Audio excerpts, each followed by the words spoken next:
Back with Straight Talk, and we just got interrupted a bit because the B-17 landed, right, Dave? That's correct. B-17 is a tail dragger, as you can see. That means that it doesn't have a nose wheel in front because it's an earlier airplane that was built in 1938.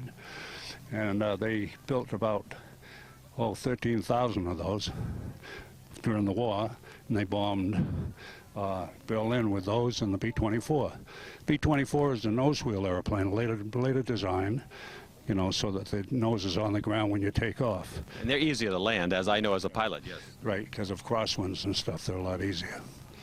What is the problems when you're landing a tail wheel? What can happen to the tail wheel? Well, you know, if you get a crosswind, the wind wants to turn the rudder into the wind, so you have to, you know, use opposite rudder and opposite engine to keep it going straight, so it takes more technique.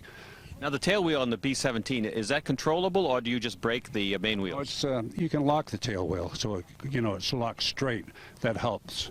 But of course, if you get a strong wind, it will still blow the tail around. So you have to use opposite engine and brake and rudder. So when you are taxiing around the airport, you use brake, rudder, and engine? Yes, engines and brakes.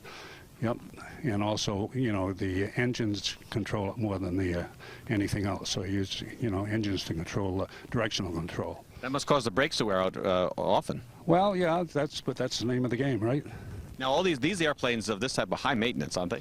Well, they're not high maintenance, but they take a lot of maintenance. Like the B-17 has 4 1,200 horse Pratt & Whitney 1830-92 engines.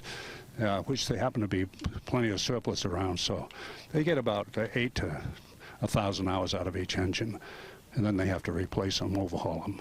800 to 1,000 hours? Yeah, right. And the B-24 has Wright Cyclones 1820s, and they're 1,200 horse each, 2, 4.